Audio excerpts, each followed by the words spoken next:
So it means you need to get about that close. Okay? Yeah. So one usually talks about that. If I mutter something, I don't know. But I need to do that. About that. Okay. And if you need to pull the knife into yourself, go ahead. Okay. Thanks, Steve. That's cool. Now, the other issue is for you need to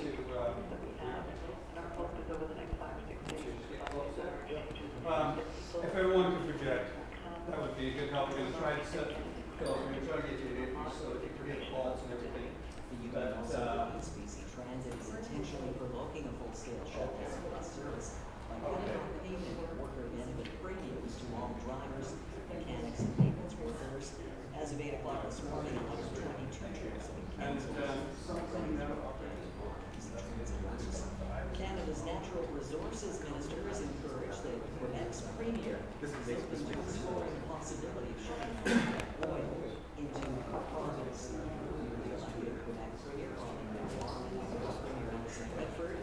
Say they will examine the economic benefits. So, off the top, I'm going to just explain that Art Lowe's not here today. Speaking of reporters today after a speech in Montreal, his campaign manager to take his place.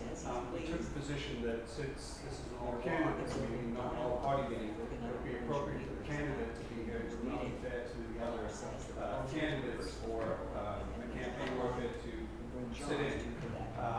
We offered him the opportunity to provide a 1-minute statement to be read at the beginning and a 30-second statement to be read at the close of the meeting. He emailed me back and declined that opportunity, said he couldn't debate or so his campaign. We're not here to debate. He would decline that statement. So I'll make that statement off the top of the show. Just so you're ready, we're going to give you all a minute for some opening statements after I kind of ask you a question and get you to make a brief 1-minute statement. You'll hear a bell go off when your 1 minute is up. Steve, are we going to get like a 10-second or so? I'll just start doing this when it's around 10 seconds. I'll do this. I'll start doing this. Okay, are you standing there or be? Wherever I am, I'll make sure that Was that what higher? 1 minute opening. Gas prices Okay. have gone down. Yeah. You get 45 seconds in the House of Commons if you get there, so this is good training. Month-to-month basis, October's prices All right. 0.2%. And then we'll get into some of the questions. They're going to be topical questions today. And we'll try to get some from the audience. We'll also go to the phones, and we've got some coming in by email. Okay? How's my level for you? Okay? Yeah. All right. Good. Just seconds before 11 p.m. tonight, or actually tomorrow. Could I ask everyone to turn their ringers off on their phone? Declining so long as the Harper government keeps spending beyond its means. The Federation applauds Finance Minister Jim Flaherty's commitment. However, if you have campaign workers or you would like to tweet during the show, feel free to do that. That'll be good too. You want to do that? CFAX 1070 News Time coming up to 9:05. So retirement, why should I choose the Wellsley? The Wellsley Victoria is well established with dedicated staff and excellent indoor activities. From discussion groups and guest speakers to bridge, shuffleboard, bridge, and many others. The Wellsley Community has stations including a stage and seating area for up to 140 people. The Wellsley is independent and assisted living at its best. Ask Marco about a free trial stay at 383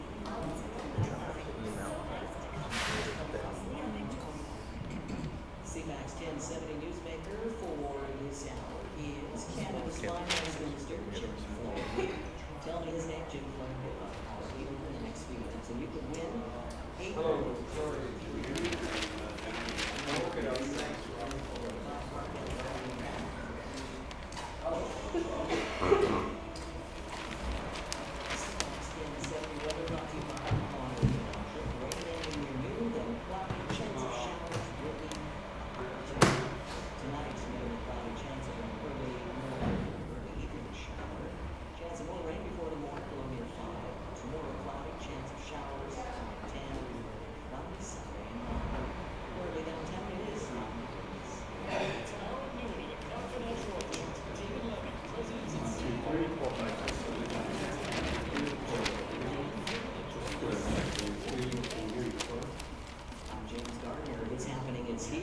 Victoria's newest authority, CFAX 1070. One, two, three, four, five, there we go. Okay, good, thanks, Barry. Corey, the spot before me is what?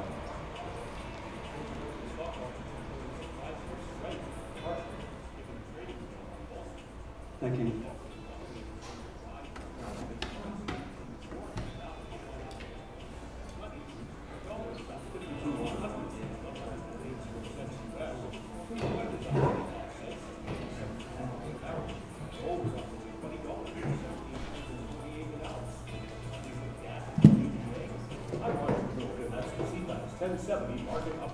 Quite the party, Ted. And that's quite the outfit. Yeah, thanks to the $100 I saved at Fountain Tire. Went all out. Sure did. At Fountain Tire, the owners run the store, so you get great deals like saving up to $100 on a set of 4 selected winter or all-season Goodyear tires. Yep. Wings, tail, and antenna, flashing lights. It's just too bad it's Now, costume party. Oh, sorry about the mix-up. But your tire makes a beautiful ride. I'm right up till December 31st to save up to $100. Another reason to trust Fountain Tire. Here we go. Now, Stephen Andrew on CFAX 1070. Good morning and welcome to a special town hall meeting. All of the candidates vying for the MP seat in Ottawa to represent Victoria are here in the studio, save for one, and that is Art Lowe from the Libertarian Party. I want to just clear this up. Art Lowe is sick. Unfortunately, he cannot be with us today. We asked for his campaign manager to step in, but we decided since this was an all-candidates forum and not an all-party forum, that it would not be fair to the other candidates. We offered Mr. Lowe the opportunity to provide a statement that we would read in the program today. He has declined to do that, saying that if he couldn't debate or his team could not debate, that they would decline our invitation. So we will not be hearing from Art Lowe today from the Libertarian Party. However, we obviously will mention his name and encourage you to consider his name on the ballot when you vote on Monday. By the way, just a note on voting, it's 7 a.m. until 7 p.m. You're going to hear me say that a couple of times throughout the day. We just want to make sure that nobody shows up at the polls at 7:30 thinking it's an 8 o'clock close. So please do remember, it's 7 a.m. to 7 p.m. And as Elections Canada has put out, should the polling place change, they do not call individuals and tell them that the polling place has changed. We're going to put that out there just in case something strange should happen. We know that that, of course, would never happen in Victoria. So we have the other 5 candidates in the studio here and a live studio audience. We're taking your calls for the candidates. The number to call, 250-386-1161, star 1070 on your cell, or you can send us an email to talk@cfax1070.com. We welcome your questions and the issues that you really want to put to the candidates that are running to be MP, replacing Denise Savoie, who recently resigned. We have the candidates sitting beside me on both sides, and although you're obviously not going to see that on radio, but for the folks here, just a little bit of a formality. We've set them in alphabetical order. That's how you're going to hear their opening statements this morning. We're going to give them 1 minute, and first up, we're going to introduce to you, good morning, to Dale Gann from the Conservative Party. Good morning. Good morning. You have 1 minute to make an opening statement. Thank you. For those that don't know me, I'm born and raised in this lovely city. I was born here in 1968, a 4th generation member of this community. For the past 10 years, I've totally dedicated my life to working in the knowledge economy and creating jobs. For the past 10 years of my life, I've worked with industry, academia, governments of all colors, governments of all levels, with the true focus of helping strengthen our economy, with the focus of helping keep our kids here working, with the focus of building companies that offer jobs. I believe this by-election is an opportunity. Governments create environments for us. Governments create opportunities for us. It's up to us as a region, it's up to Victoria to create a plan for us to work within that environment. And I want to be part of that voice in Ottawa for you. I look forward to this morning's debate. Fantastic. That is Dale Gann from the Conservative Party. Thanks for staying with us in 1 minute. Appreciate it. Now moving on to the Green candidate running in this race. Good morning to Donald Galloway. Good morning, Donald. Good morning. The question that arises in this debate this morning is whether you can trust us to represent your interests well in Parliament. I think that there are 3 reasons for trusting me to be your next MP. First of all, I have the experience to advocate on behalf of those who have no voice or little voice in Parliament. I will represent you strongly because that's what I've been doing over the last few years for others. I am a lawyer, but I am not a lawyer that takes clients. I'm a lawyer that pursues causes. And that's what I will do for social groups within Parliament, social groups representing the needy of Victoria. The second reason for trusting me is I've linked myself to the most popular politician in Canada, the Parliamentarian of the Year, Elizabeth May. Elizabeth May and I have worked together closely. Thirdly, I have a sense of what it is to be a successful MP. I don't have to reply to a party leader. I have to reply directly to you. Thank you very much, Don Galloway. Now we move to the candidate running for the Christian Heritage Party, and that is Philip Lee. Good morning, Philip. Good morning, Victoria. Thank you, CFAX, for including me in 3 major meetings. I was going to be excluded, so my hats off to my colleagues who insisted I was part of this. And indeed, I am part of this. I have practiced in Victoria since 1968. I have taught in 5 medical schools in various parts of the world. I've started up SALTS that many people know, and now HERTS, and I have been on the school board, Comoson College Council. I am against bigger government, I'm against more taxes, I'm against globalization, and Agenda 21, that most people don't know about it, it's about depopulation, that much of our government is supporting. And you better be aware of that. I'm for more children, because we have to have more children if we're going to have a growing economy. You cannot run a free market economy without increasing population. And so depopulation is the wrong way to go, and I am much against it. And all my colleagues, they want more funding. You're not going to get more funding. Our country is broke, and we're going into debt. Thank you. Now we'll move on to the candidate running for the New Democratic Party, and that is Murray Rankin. Have 1 minute. Good morning, Murray. Thank you very much for having me. I'm the NDP candidate. I've lived in this community for 35 years. I hope to succeed Denise Savoie, who was such an excellent member for this riding. My main issue is standing up to Mr. Harper's reckless agenda, both in respect of environment, cutbacks to social programs, the China investment deal, and in particular the Enbridge Northern Gateway project, which I think most Victorians utterly reject.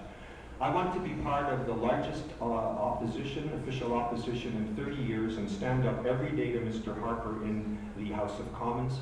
I'm an environmental activist and an environmental lawyer, and I believe I have the skills necessary to do the job.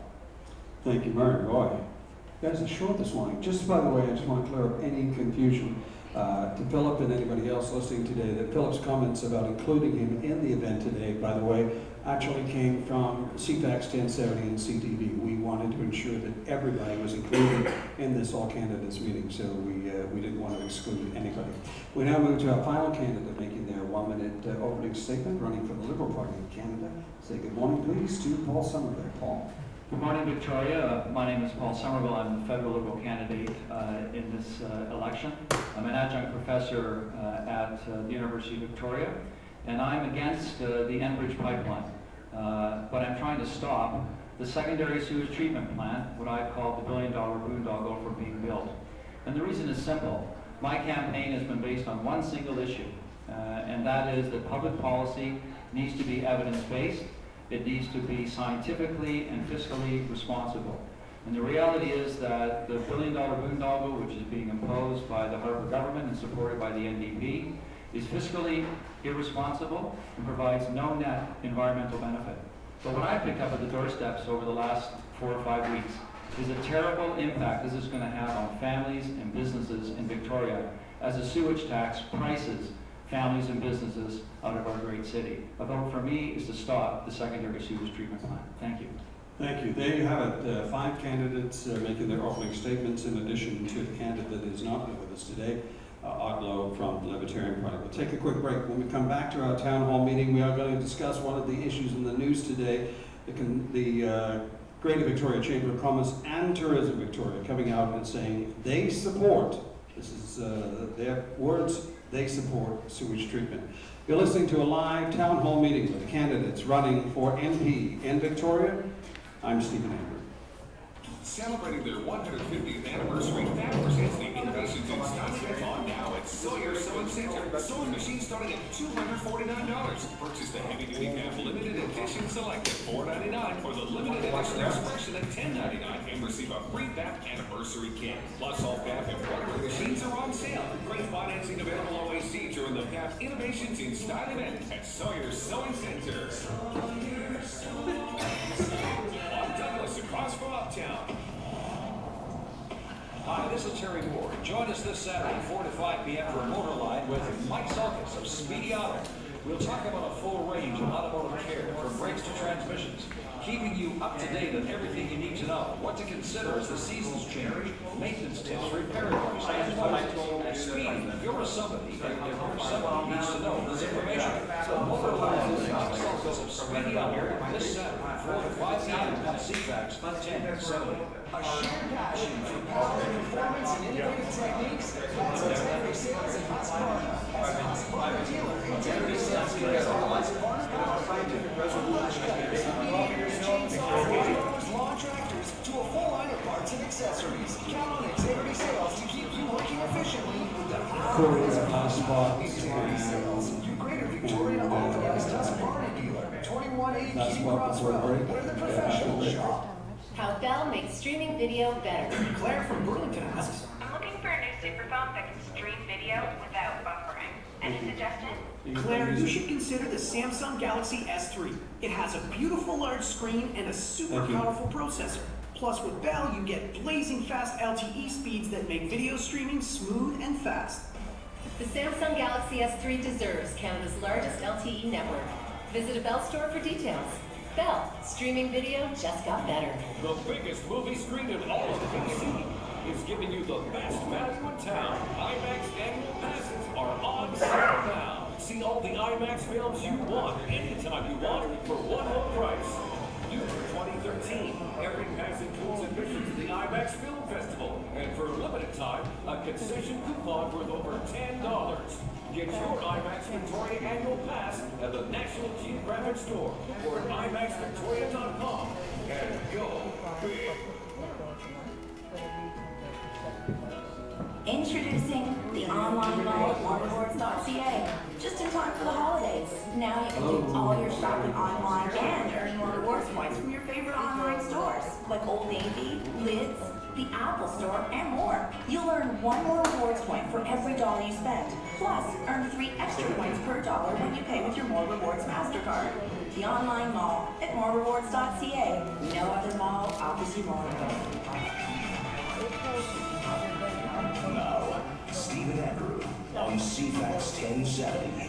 We have 5 of the 6 candidates running to be the next MP in Victoria in the studio. I said that we were going to talk about sewage when we come back. This seems to be a big issue. Not only is it on the minds of our candidates, but obviously on the minds of Tourism Victoria and the Greater Victoria Chamber of Commerce today. They've come out in support of sewage treatment. Now, this next part of the debate, I mean, I want to shake it up a little bit. I don't want it to be staid. I'm going to ask a question of one of you, about 20 seconds to an answer, and after 20 seconds, please feel free to jump in and discuss it amongst yourself, and I will try to moderate. The other thing I would ask is that you please don't jump out of your chairs and punch the other guy. We're going to keep this very friendly and fun. And like this morning, again, if you would like to join the conversation, we will get to your calls as soon as we can at 250-386-1161. So, it's been quite a race the past couple of days. I mean, Murray Rankin, you have been endorsed by a giant walking turd. I don't know if that's a plus or a minus. You appear to be obviously solely in support of this, going along with the folks at the Chamber and Tourism Victoria. Are you hearing any difference once you've gone into this campaign that this may not be such a good idea now? You know, I've been very pleased to see the Georgia Strait Alliance, David Suzuki Foundation, Eco Justice Sierra Club, the environmental community agreeing it's time to get on with secondary treatment. But I was particularly buoyed as well, as you said earlier, that the Chamber of Commerce in this community, I spoke to Bruce Carter yesterday, and Tourism Victoria have come on board in agreement that it's time to do the secondary treatment job. So yes, I think it is time to do so. And yet, one of your opponents, which is Paul Summerville, has made this his campaign. And you know what, Paul, I have to ask you, if you get elected on Monday and manage to delay this thing in the past couple of weeks, then what are you going to do for the next rest of your term? Well, of course, as you know, Stephen, I've attended all the 11 debates that we've had. If you go to my website, you see that what this campaign is that public policy is based on evidence and not ideology. We've advocated for the legalization, regulation, commercialization, and taxation of marijuana. We've advocated for a guaranteed annual income. We've advocated against mandatory sentencing. We've advocated against the Enbridge pipeline. We've advocated against the trade deal with China. There are lots and lots of things we've been talking about. It's not Paul Summerville. It's the people of Victoria that have made this mad plan, the billion-dollar boondoggle, the #1 issue of this campaign. That's what's happened. So this job that we're applying for is critical cardinal role, that you listen to your citizens and you never lose sight of representing their voices. And you do it in a way that you look at it financially, environmentally, scientifically, and socially. What we've heard and what we know is that the citizens and the scientists say Mother Nature's looking after it. What we hear and what we know is they're saying that we cannot look after it forever. I've not met one person that wants to pollute the beautiful streets and want to do that. But, you know, I mean, Delgan, I have to say to you, though, this seems to be opposite to what your party is doing. Where is your party on this? Why would not hear anything from Stephen Harper, your leader? I mean, other MPs for the other parties have been in supporting their positions. Where has the party been supporting your position? About a year ago, I presented to the Western Economic Diversification Minister for federal government that this region, and any region in Canada, must approve revenue-enhancing infrastructure projects and projects as well as cost ones. We have to look after our backyard. 5 weeks ago, I was a president of a tech park. Now I'm running as a candidate in a by-election to represent the voice of Victoria. I have made Ottawa aware of my position. What do they say? What do they say? What do they say? Yeah, do they support you? They have, my position has been heard and it's been considered. But Dale, your position is absolutely irresponsible. You stood up for 4 weeks in front of public audiences and you were the biggest advocate for this plan. And then you magically discovered the science as your campaign was being attacked by your own party members. You foolishly flipped. The reality is that you didn't know the science when you entered this campaign. I would like to jump in. To say that the scientists are... If I could jump in, please, Murray. I think that a week ago today, I was being briefed by the CRD. Sitting with me in the room was Dr. Andrew Weaver and Elizabeth May. The three of us decided that we would take a joint stance on this problem.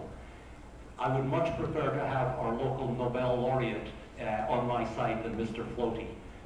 The position that Andrew Weaver has stated in his Facebook page is that there is something deeply problematic about our proposal. If the most serious issue is the flow of contaminants into our pipelines, then the current proposal only deals with 50% of those contaminants. If that's the concern, then we have only got a partial solution that is costing a fortune.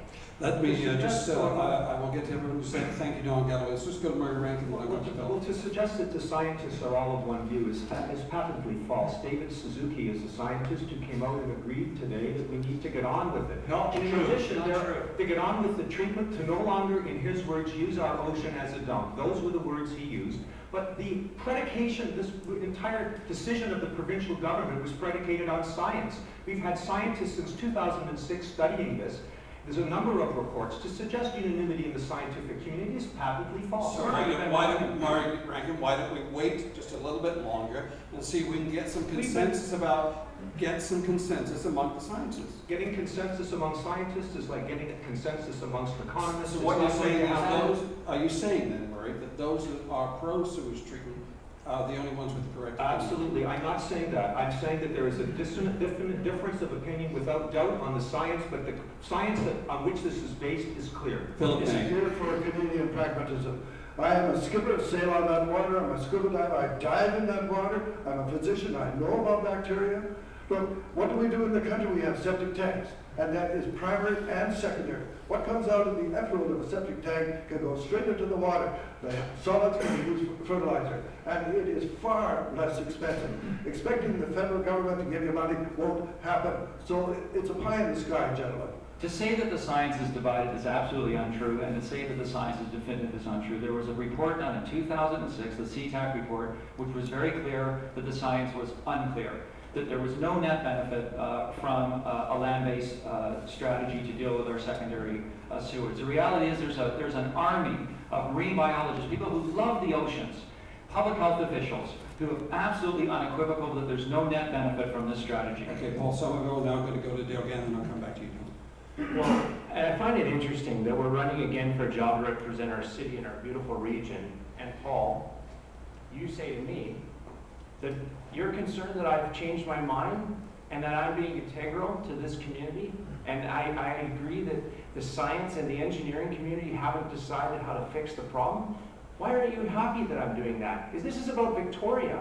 This is about taxpayers' dollars. I'm concerned that you would stand up in a public debate for 4 weeks and be an advocate for a mad plan that's going to cost $1 billion with no net environmental benefit, that's going to push businesses and families out of our city, and you didn't know the science. That's what worries me. Let's go to Don Galloway. I think that what the people of Victoria are looking for is leadership here, leadership on a federal level. After our briefing with CRD, Elizabeth May and I decided that should I be elected, the first thing we will do is approach 3 branches of government to get them on site and to identify some clarity in this situation. DND, can they provide us with land near our heartland? Fisheries and oceans, can they provide us with some breathing space so we don't have to decide immediately? Environment, can we actually figure out what the level of contamination that is appropriate should be? Basically, the people of Victoria don't want us to act as scientists because we are not scientists. Okay, now I want to go back down the line again because we just got a couple of minutes, and what I'm going to do is ask each of you, do you think, my first question to you is, do you think that we should still treat our sewage, and if not, what should we do? And I need you to be brief because I need to get through everyone. Dan, I'm going to start with you. Yes, we should get on with a plan to treat our sewage, but not this plan. This plan is not right. I agree with that view. I think that this plan is a flawed plan. It is only partially effective, and it has, if we actually adopt this plan, to have add-ons later will be impossible and costly. Whatever way it is, it's going to increase taxes. We cannot afford to increase taxes. Our country is broke. Increasing taxes in Victoria, people will sell their houses, fewer taxpayers, and down the whole group. Yes, we should get on with secondary treatment, the only city north of San Diego of any size that doesn't. And secondly, I will work with the Capital Regional District to make it the most cost-effective response possible. When someone can show me a 21st century green technology that provides net environmental benefit that's financially responsible, I'm all for it. Okay, there. Hopefully that's done the sewage thing to death on this part of the program. We will be taking your calls when we come back from the news. 250-386-1161, star 1070. You're listening to a special town hall meeting here on CFAX 1070. I'm Steve Rankin. It's 9:30. This is Victoria's news authority, CFAX 1070. The news begins right now. We can expect rain today. We might get the odd sunny break tomorrow. It's 9 degrees in downtown Victoria. Good morning. I'm Steve Dunn. There may soon be an escalation of job action by local unionized transit workers as their dispute with company continues. Okay, back on 2 minutes, everybody. 2 minutes, please. Management is cutting off payments of all benefit premiums, including disability, health, and life insurance. Williams told CFAX 1070's Al Fairley this morning they were very furious against this announcement by transit on this radio station. They've been bringing out those Chinese local vicinity buses.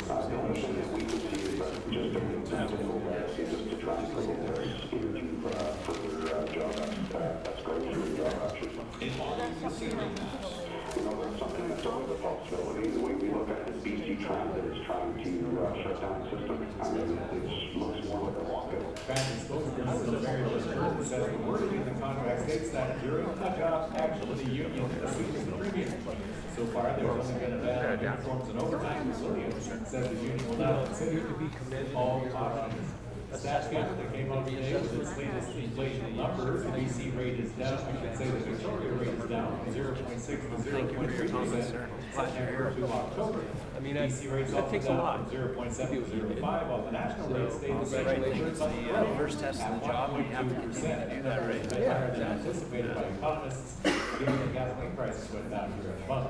A proposal to ship Alberta oil to Eastern Canada is winning support among the premiers who are in Halifax to talk about the economy.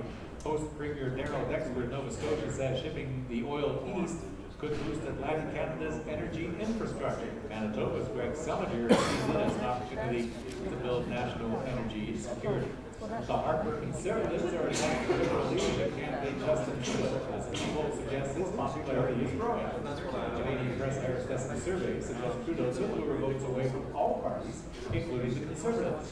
The Conservatives are pouncing on a 2-year-old television interview to accuse Trudeau of being anti-Alberta. Trudeau's people say that Conservatives are using out-of-context comments to launch a smear campaign. Egypt is set to hold separate talks today with Israeli and Hamas envoys on the next phase of the latest ceasefire. Hamas demands a lifting of all Gaza border restrictions, while Israel insists that Hamas must halt weapons smuggling. In Israel, a poll shows about half of Israelis think their government should continue its military offensive. A rare silver coin minted by colonial Massachusetts in 1652 and found in a field 23 years ago has sold at auction for $430,000. Only 8 of the coins are known to exist. The woman who found it in the field sold it for just over $35,000 in 1992, and now says she wishes she waited a bit longer to sell it.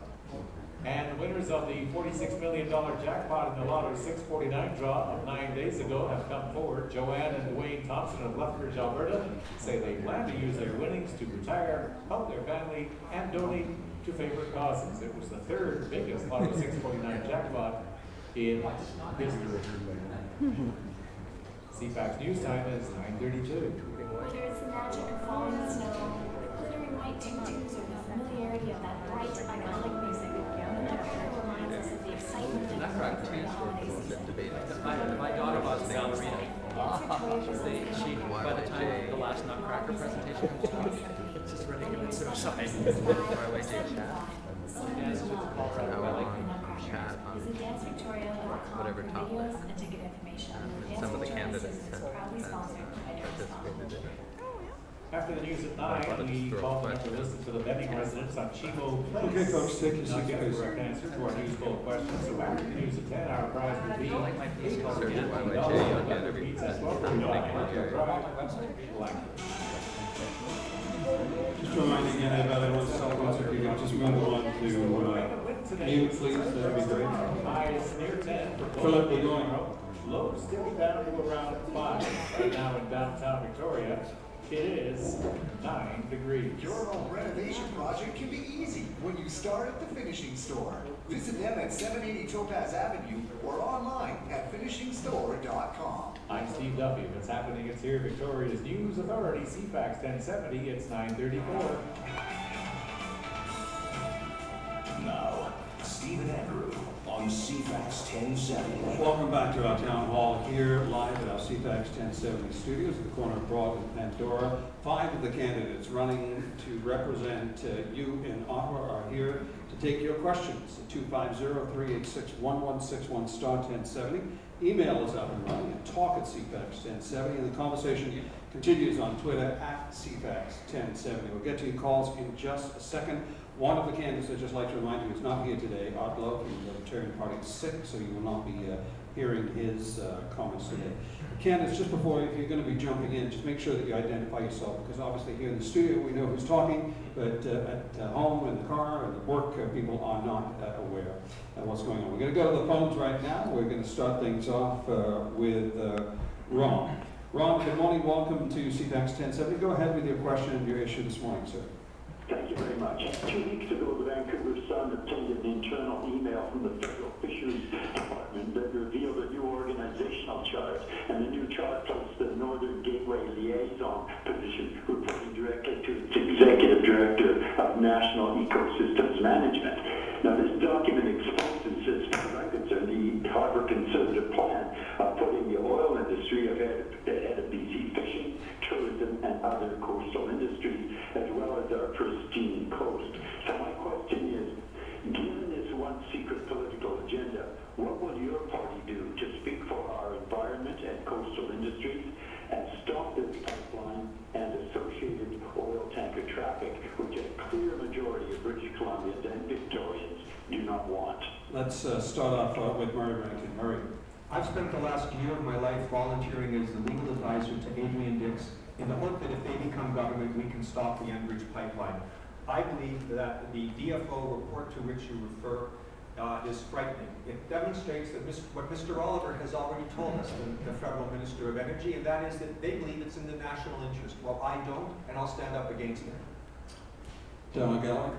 The Green Party of Canada, and myself in particular, we're the only ones who are actually taking a solid opposition against all transportation of bitumen past our coasts. We're not just concerned about the Enbridge pipeline, we are concerned about the pipeline that will carry bitumen past our coast here in Victoria. Let's go to Dale Gann from the Conservative Party.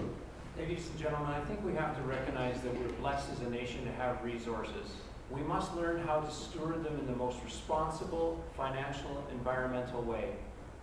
As a citizen, as a candidate, and someone that's listened to the Doors, yes, people are concerned about the opportunity that it could damage our prestige pipeline, could hurt our coast.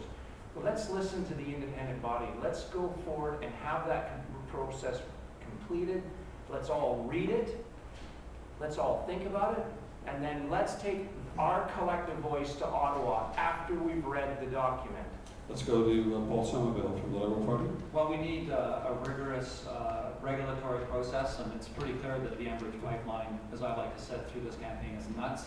Where we differ from the Green Party, you have to remember that the global economy is $60 trillion in size, and the Canadian economy is $1.5 trillion. We have to trade, and one of our strategic assets is resources. We need to be smart about how we regulate tanker traffic and pipelines. We need to be able to think environmentally responsibly about how we harvest our resources and not basically just cut them off. And Philip Nate from the Christian Heritage Party. I taught at the University of Hong Kong. I think I understand Chinese. You're playing Chinese chess with a dragon. And I hope you understand we're not in a good position to bargain. We're selling our products at basement prices because the store is going broke. And we got to do that because of depopulation. Do you support Agenda 21 from the UN? I would like to know what my colleagues think about Agenda 21 from the UN, because the government has signed on to that. Anyone else want to comment on this? We'll go right to the phones again. Well, I'd like to add one more thing. I think, and We're talking about Dale Gann right now. Yes, sorry, Dale Gann. I think it's really important to recognize how important resources are to our economy. They pay for our health care. They pay for our education. They're critically important. I think we just have to be responsible and go through this process and then talk about it as Canadians, British Columbians, and move forward. Galloway from the Greens. I would just like to clarify the Green position. We are not advocating that we cut off all access to the tar sands immediately. We are going to wean ourselves from our dependence on a single source of energy. There is more investment in the world in low carbon energy than there is now in fossil fuels. Paul Summerville, Liberals.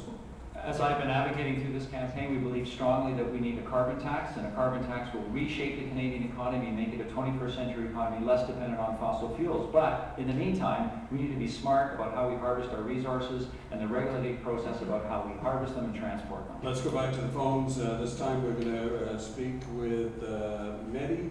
Mehdi, good morning. I'm going to see if I can punch it up. Mehdi, good morning. I'm going to have to give it to you. Mehdi, good morning. Welcome to CFAX 1070. Your question for our candidates this morning. Good morning, Stephen. I am concerned that, we are living in a prosperous country, but the fact that child poverty numbers coming out all the time, and it really put us to shame. We should not have child poverty in this country. My question, I'm a member of NDP, and my question is, why is it, asking question for Mary Rankin, for 12 years we had an NDP government in Manitoba, and the child poverty in Manitoba is the worst. Why they are giving tax cut to corporation and so they don't, the government do not have money to spend on the issue of child poverty. Why should we continue vote for NDP when we see no changes in 12 years? They are the worst in the country in terms of child poverty.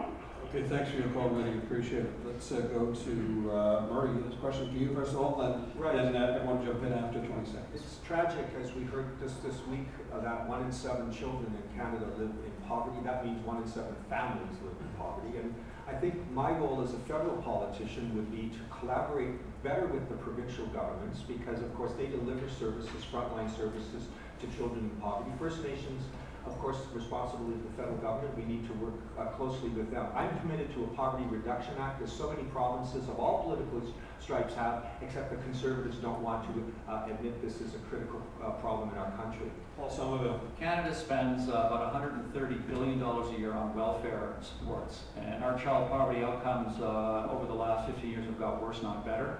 We know that child poverty results in bad education, health, and economic outcomes for those children.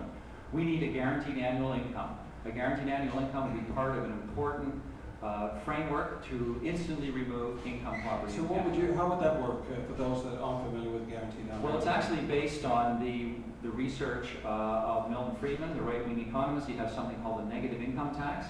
So instead of building a huge bureaucracy to manage the moral hazard of welfare, where you've got welfare workers running around fighting over people who they live with and where they're working or not, you instead pass it through the tax system. It's much more efficient and it removes federal bureaucracy. This is paternalism. Maternalism doesn't work.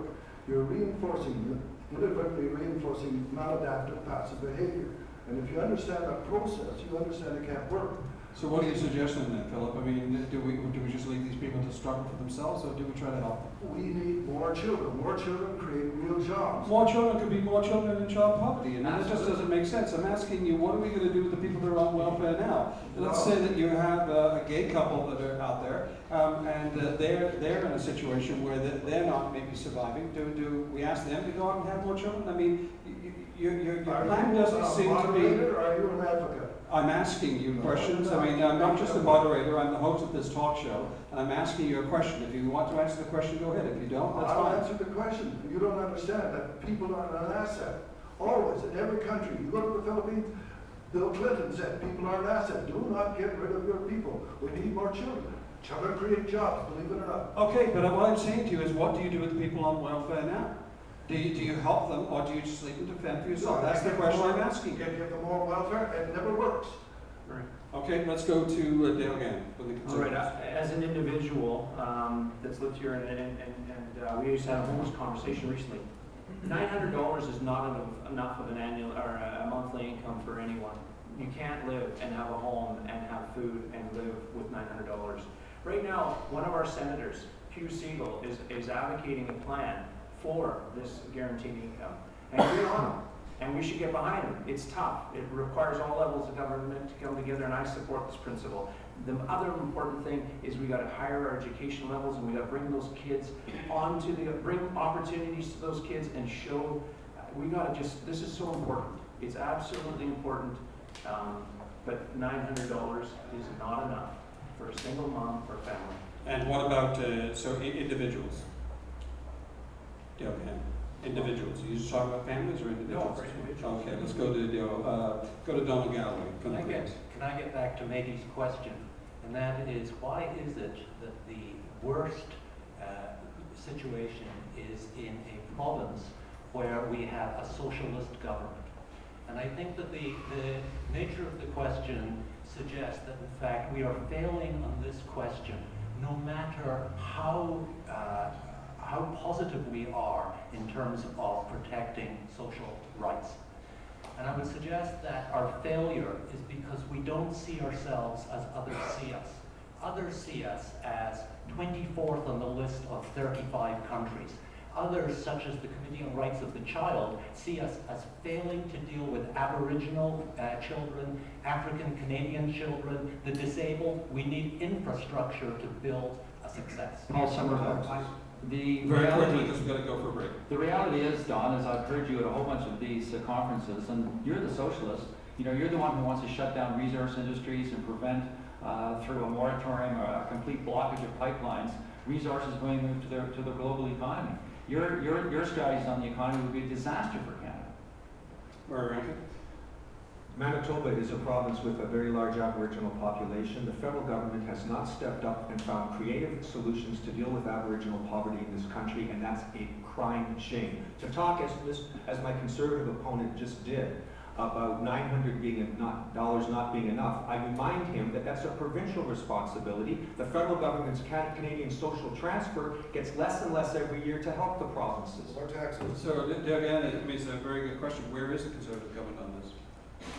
Well, I just gave you an example. I just gave you an example that we have a senator in our country fighting for that. Hey, Show me the money. Dan, that's not conservative policy. That's really out there. I mean, I'm glad that Hugh Siegel's taken that position on a guaranteed annual income, but it's never been part of Harper's plan for Canada. Try and get more taxes from a declining population. It can't happen. Philip May, and finally Donald Galloway, then I've got to take a break. I would just like to correct the statements as the so-called socialist here. The Green Party actually advocates the guaranteed annual income as well. But we don't want to just throw money at poverty. We want to deal with it in terms of institutions. We need to make some money right now. We'll do that. Be back with our candidates. That's a good segue. Check the oil, rotate all 4 tires, complete a visual check on your brakes, and get your free roadside assistance for 120 days. It's about a minute and a half, folks. Minute and a half.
Okay, folks, if you take our seats, please. Very pleased. Canada celebrates the biggest event of the year. The 100th Grey Cup Stamps Tacos. On TSN. Daniel, Misha, Nelson, Dancing Crowd, and Michael Gazer. Live in concert for Inspire 2012. A Music for You fundraiser. Be there December 1st, 7:30 at Alice Goulding Hall. Advance tickets $39, $45 at the door. Seats benefit student outreach and Greater Victoria High School jazz programs. Inspire 2012 featuring Michael Gazer. Tickets in Lyle's Place, Stitch Records, and the Mac Box Office. Online at rmts.bc.ca. Presented by Victoria Jazz Society and Inspire.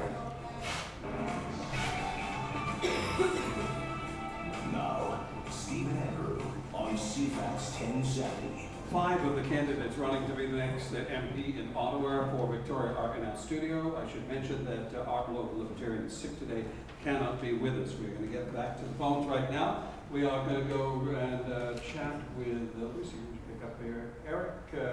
Eric, good morning. Welcome to CFAX 1070. Go ahead with your question, sir. Good morning, and thanks very much for the opportunity.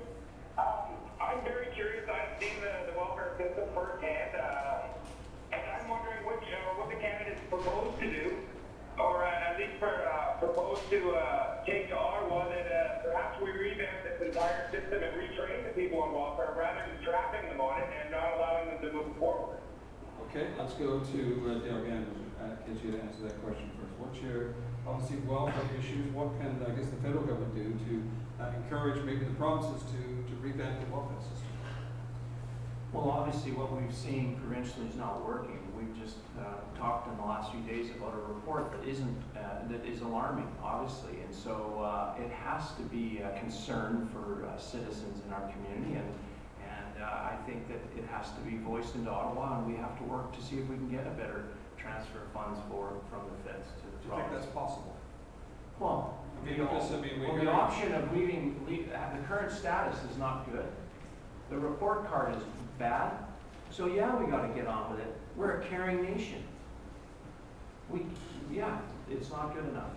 What about your parties? I mean, the provinces have complained about your party's funding of healthcare. I mean, and the provinces do. The finance ministers obviously meet on a regular basis, say that the Conservative government hasn't really stepped up to the plate to the level that they need to deal with things such as healthcare. Obviously, if that creates more of a burden on provincial budgets, then they have to look to other areas to make cuts.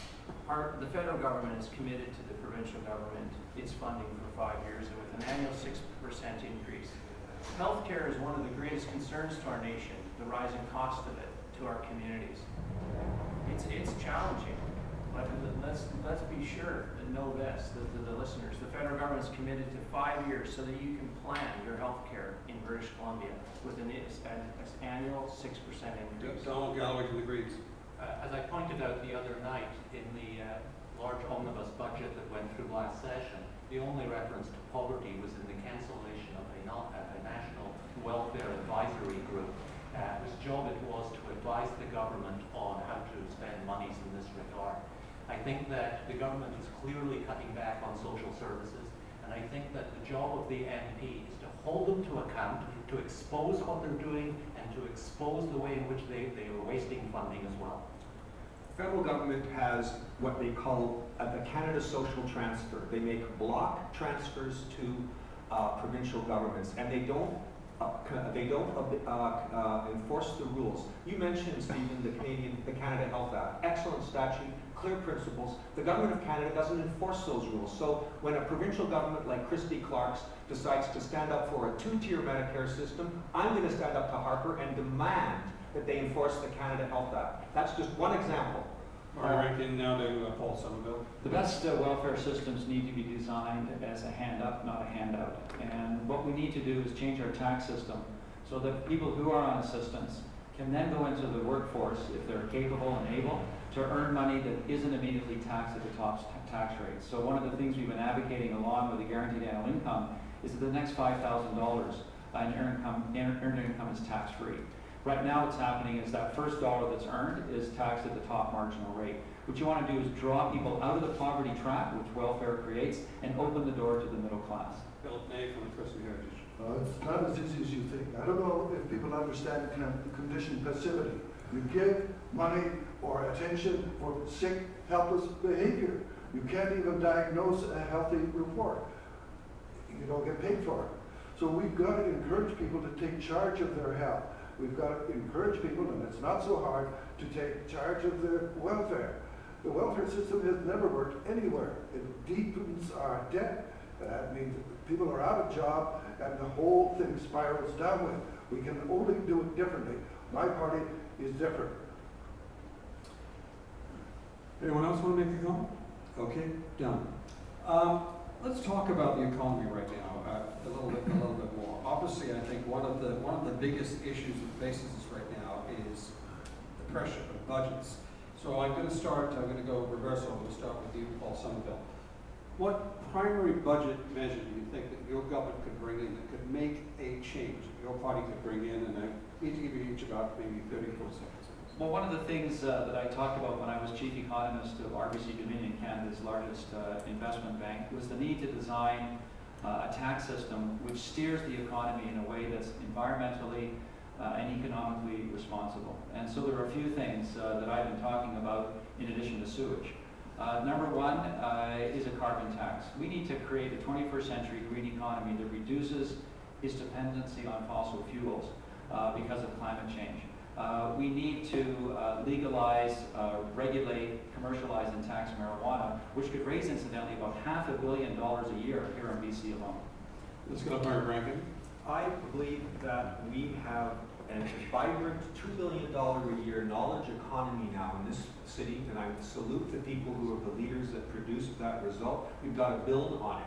The driver of our job creation has always been small business, and that's proving to be the case in Victoria. The New Democrats have advocated for a 2% cut in small business tax, and we stand by that. The last thing I'd say, Stephen, is Denise Savoie successfully introduced a private members bill that the real estate board here had encouraged, called a capital gains rollover to incite or to incent people to produce rental housing. I think that would really be a boost for our economy as well. You look the world over and you'll find every economy in the world is going down as their population goes down. Population and economy go together. We need more children. There's no other solution. And killing children by abortion does not help, because abortions are damaging to the women, check the science, and certainly don't help the economy. Okay, let's go to Dale Gannon. Well, I'm really glad that we've had this question. It's one of the first times in this all-Canada debate we finally talk about jobs in the economy and Victoria. For one that's been a champion for this region, internationally, nationally, locally, about job creation, I'm very happy we're finally talking about something that is so fundamentally important. And I thank you for the question. Listen, I know this, that we as a community here in Victoria do not have an agreed, shared economic plan, and that is unacceptable. This region must get on and create our plan and align it with our government. Our government has put us in a fine, strong financial position. It is stated a key priority, jobs in the economy and small business. Ladies and gentlemen, that's the priority of our backyard. That's a problem. We see too many vacancy signs. Let's go to Donald Galloway, the Greens. For the Green Party, I think that the budget changes would be first for the generation of revenue. We need carbon pricing, absolutely clearly. The person who causes the mess should pay for it. In terms of the spending of the revenue generated, we have to have a housing department. We have to have sufficient funding dedicated in the social transfer to social services, particularly the needs of the vulnerable, such as the elderly. I want to be very clear, it's Paul Summerville, that the most important strategic asset that Canada has is its people, and that Canada's population is growing a little more than 1% on an average annual basis, which will result in 50 million Canadians by 2050 at current trends. In fact, there'll be more Canadians than Germans by 2080. We need to have a thoughtful and engaged immigration strategy. Okay. I agree with the immigration point, but listen, this is what I'm concerned about for Victoria. We rely on a government town, a tourist town, and a knowledge-based town supported by the best post-secondary education system in Canada. Other countries in the world, sorry. We're going to move on, sorry. Other countries in the world resent us taking away their best brains, and they are angry about that. Besides which, they all have a exponentially declining fertility rate. So it's going to grow, it's going to dry it up. We're going to have our own children. Okay.